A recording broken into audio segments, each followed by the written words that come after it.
Today, we're going to be talking about how to get what you want. And we're going to be speaking from a topic that Zig Ziglar spoke on years ago.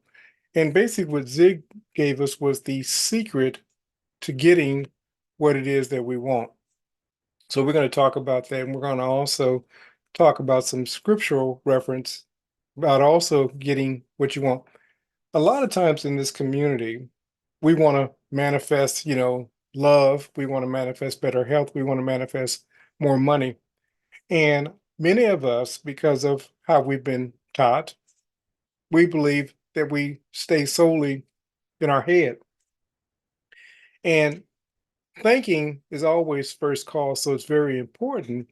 But many of us forget about lifestyle. And so, what we want to talk about today is how thinking and lifestyle interact and that they're both necessary sides, two sides of the same coin. So, we're going to talk about that. But like I said, today we're going to be discussing Zig Ziglar's How to Get What You Want. And hopefully, by the time that this is done, you'll take the tools away that will enable you, empower you to get what you want. And like I said, it's important that we don't just remain in our head. I know a lot of times people reference Neville and they say, well, Neville says just thinking and feeling is important. But if you listen to some of Neville's other talks, he emphasizes the importance of doing. He says, live in the end. So when we're talking about living in the end speaks of a lifestyle. You live as though you're already the person you desire to be. So we want to talk about the other aspect beyond the thinking.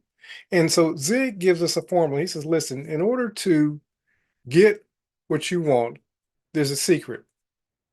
He said, you can have everything in life you want if you just help other people get what they want. This is biblical. This is even when we're talking about the principles of Neville Goddard. I remember several stories where, for example, there was a maid and a butler, and they started affirming wealth. Now, they worked for this very wealthy person who lived by themselves, so they took care of this person. And what they did was continue to visualize. Now, they did not know how the money was going to come. And what they continued to do was visualize living from the end, money coming to them easily and effortlessly. When the very wealthy person passed on, that person left everything they had to the maid and the butler. Now, if the maid and the butler had only saw themselves becoming wealthy, as it were, but treated this man not nice, as it were, he would have probably allocated those resources elsewhere. But they offered him the highest level of service while they were taking care of this person. There's also another story where a lady that Neville basically said she loved money. And in loving money, she would always see herself having more money. But she had this cousin. Nobody else dealt with the cousin but her. And she still saw herself coming into money. And as money would come, as you see, I probably started recording too late because now the dogs are up and you're getting the dogs in the background. I'm going to try to, because this is important, I'm not going to cut this short. I'm going to go on and go through the the distraction of the barking in the background. But what the lady saw was herself coming into this money. And in seeing herself come into this money, she would basically just do her daily activities. But one of the things she did was she would continuously um, help her cousin out. She would have dinner with him, lunch with him, and so forth. When the cousin passed, he left everything that he had to her. And many of the other relatives were upset because they're like, why did he leave everything to her? But she serviced him from a place of love. Now, was her motive to get money? I can't speak to that. Only thing I know was her actions.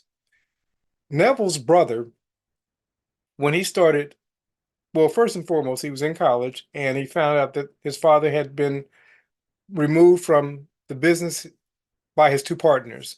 So he returned home from college after about a year or two being in college, and he started helping with the family business.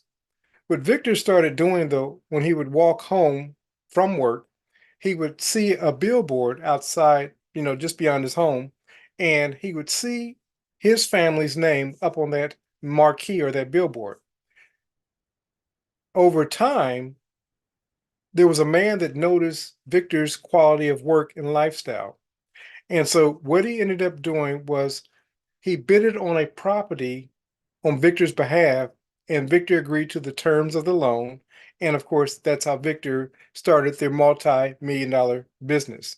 That business today is almost worth $1 billion in evaluation. So just letting you know that how in seeing the end and living from the end, lifestyle follows what it is that we say that we believe. Many practitioners give you the impression that you can think any kind of way or think on a particular subject matter, for example, but live contrary to that. We're energy systems. Because we're energy systems, we're always vibrating. If you're vibrating contrary to the thing that you want to manifest in your life, you're going to continuously repel that thing from your life. And so, as Zig says, he says, listen, you can have everything in life you want. And this is true. You have to begin thinking from the having. So, whatever it is that you want to do, be, or have, see yourself already do, being, and having that thing. And like I said, in seeing yourself, then you start living from that dynamics or that aspect, the thing that you want to manifest in your life. He says, but listen, the key is if you would just help others get what they want. See, many of us look at these laws, these principles, and we look at it solely from an ego perspective. What's in it for me? But the truth of the matter is, other people don't care what's in it for us. They care what's in it for them. So when we find out a way to service them, then of course, they in turn give us what it is that we want. When you look at the wealthiest people in the world, without exception, they found a need and they service that need.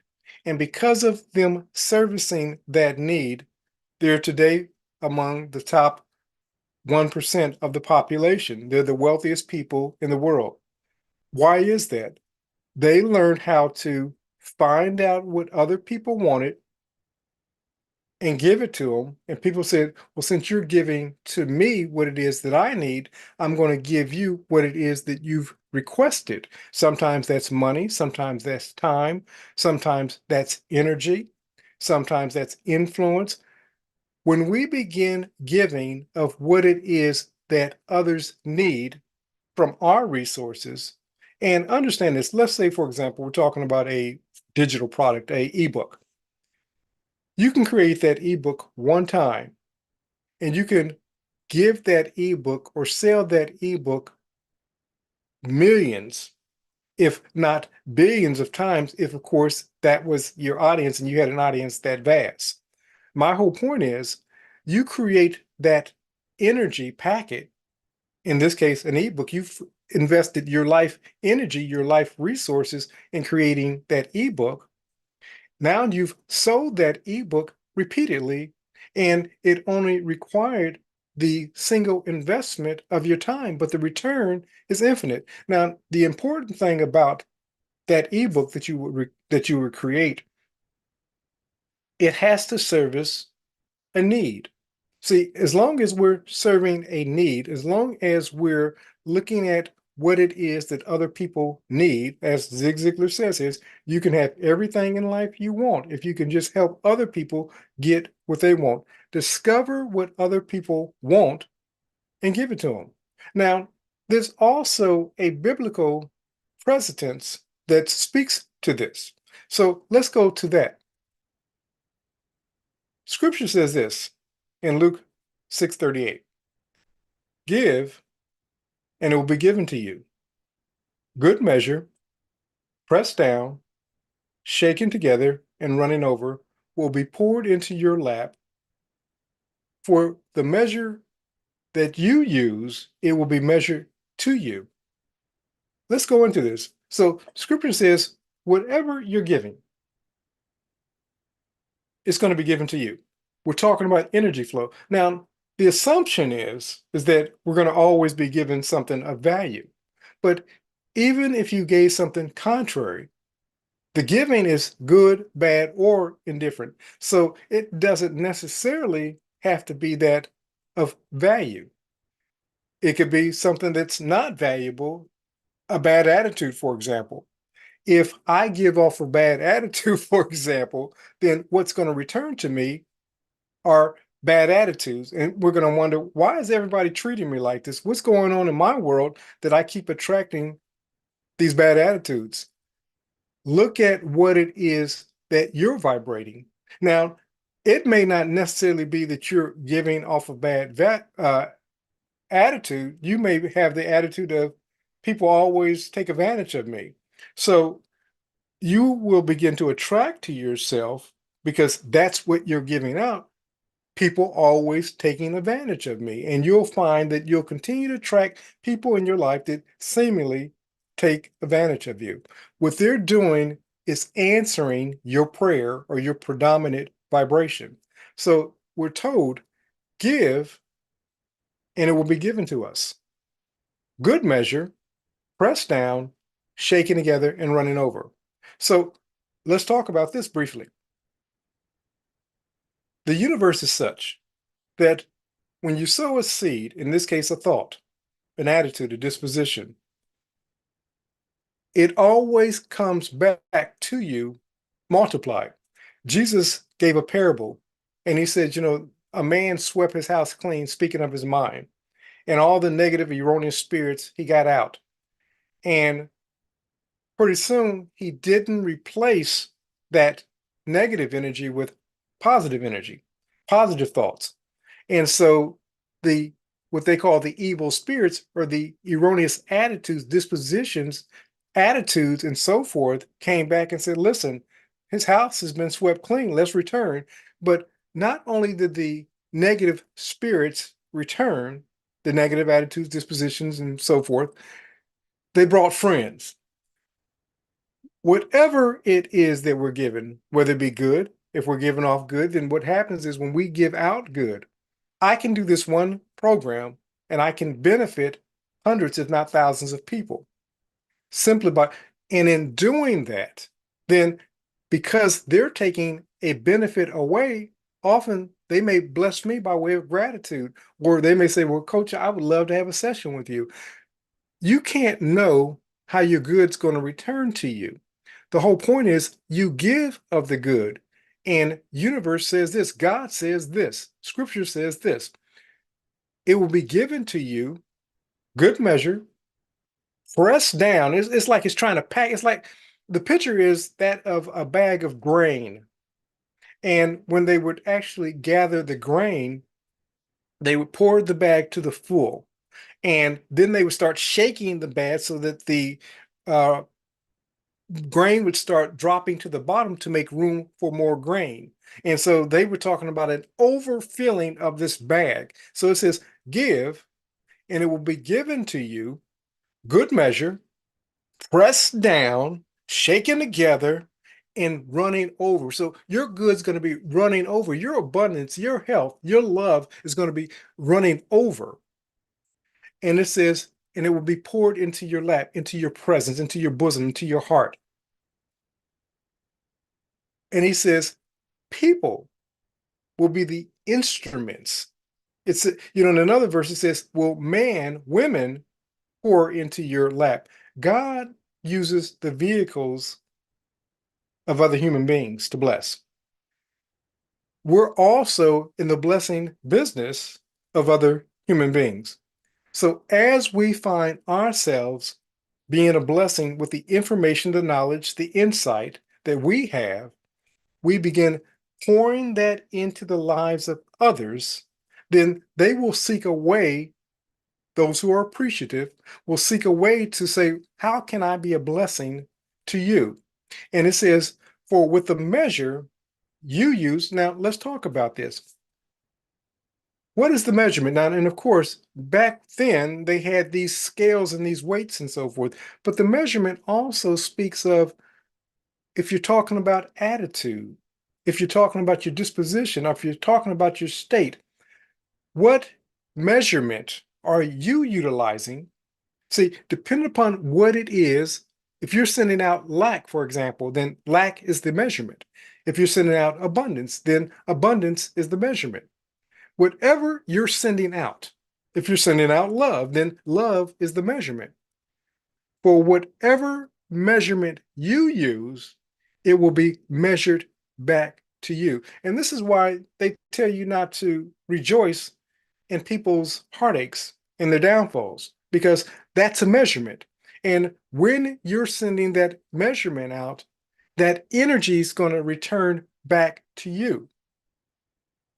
Let's go back to what Zig said before we wind this down. Zig Ziglar says, listen, you can have everything in life you want. Scripture says, whatsoever. The request is whatsoever. So, whatever you can imagine, whatever you can envision, you can have that. The key is how can you serve others and give that energy away? Because, see, whatever you're sending out to others, and like I said, it goes back to will people pour into your lap? If you will just help other people get what they want. Way back in the early 1900s, there was a company by the name of Standard Oil, and the founder was John D. Rockefeller. While everyone else was trying to become wildcats, as it were, and get on oil rigs and pump oil and find oil, John started looking and saying, what is it that they're going to need in this oil industry? And he found himself being the middleman of a service, in this case here, refining oil and so forth. Bill Gates in the early 80s purchased a program called DOS for about 25 grand. He repurposed that and sold it as his, because at that point, because he purchased it, he sold it as Microsoft to IBM. IBM didn't want to buy him out, so they took him on as a contractor, as it were, and they began using his software. Whether Bill Gates knew it or not at the time, that was probably one of the best decisions that could have happened in his life. He took something and he repurposed it and gave it a broader use. You don't have to create the will, but you can repurpose that will, that ebook, that course, your lifestyle, whatever it is that you have to offer. Now, a lot of people say, well, Coach, you don't know what I've gone through. You don't know what I've been through. Will people still listen to me? They'll listen to you more because of what you've gone through. See, a lot of times influencers give you the impression that life is perfect and I'm telling you all this great stuff from this perfect lifestyle. Life is always full of challenges. Now, just because when we get on the camera, we don't discuss, every challenge that we have, it doesn't mean that there's not behind the scene. Your challenges are going to open the path for your breakthrough. As you begin sharing your challenge, how to overcome those challenges with the world, people are going to say, she is just like me. And if they can do it, so can I. And they'll be willing to pay you for the solution. So don't discount your life's challenges. I was talking to a client some time back, and she was in the real estate area. And being in the real estate arena, there were some challenges that she faced with some partners, some bad decisions. And she said, Coach, can I really talk about real estate because of the challenges that I faced? And I said, you can talk about real estate more because of the challenges that you face. And you can keep others from running into the same wall or obstacle. Her challenges make her more valuable. If she came and did a real estate course, and the only thing she talked about is how easy real estate was and so forth, most people are not going to find that course beneficial because now they don't have the tools when these walls appear, how to overcome the obstacles of the walls. But it's because she's faced the walls and overcome the walls. Now she can speak to her clients or potential clients on how to overcome those challenges. Creators, don't discount the days of small beginnings as stated in scripture. It's those small beginnings that will open up your great lifestyle, your greatness, your purpose. If you feel like you're stuck and you're needing some direction to get unstuck, reach out to me. At the end of this program, you'll see my slide and my information, but reach out to me. And it doesn't cost anything to have a conversation to see if we're a fit. If we're not a fit, then you can continue to do what you're doing. But if we are a fit, I believe that I can help you take your life from where you're at to where you want to go. And if that's something that you're looking at doing, then reach out to me. But listen, first and foremost, everything you want in life is on the other side of a decision. When you begin making that decision for your greater good, your life is going to change. It's like the little post that I put out by Barry White, and he says, listen, I didn't put the whole post, but he said at 16 years old, I made a decision. And in making that decision, it changed my whole life. And that's why I can say that I am God in my life. No matter what anybody else says, I'm the creator in my life. And a lot of religious folks, of course, they push against that because they think that we're trying to take away from the divine within us. But Moses discovered at the burning bush, I am. He said, who should I tell Pharaoh who sent me? And the spirit within the bush, really within Moses, said, I am that I am. Moses discovered in that day that the I am God was within him. And likewise with you creators, likewise with Barry White, the I am creator is within you. And because of the I am creator is within you, and he lives, he moves, he has his existence in you, you can do all things. But let's go to the give, and it shall be given to you. Good measure, pressed down, shaken together, running over, will be poured into your lap, your bosom, your life. For the measure, whatever it is that you're giving, so whatever that measurement is that you're giving, that's what's going to. So if you want to know the results of your giving at the moment, look at your life. Jesus said, you should know a tree by its fruits. Your life is the byproduct of your thoughts, your words, your actions, your feelings, your states, your dispositions up until this moment. If you want something different, then you have to begin thinking different. You have to begin having a different attitude, a different disposition in this moment. Because as Mr. Lindo says, it doesn't advance back to the past, it advances into your future. But whatever you're giving is going to be given to you, good measure, pressed down, shaken together. But remember this, creators, that only you can create your perfect world, not God or man. Only you can create your perfect world. This is Coach DeCarlo saying have a great and abundant day.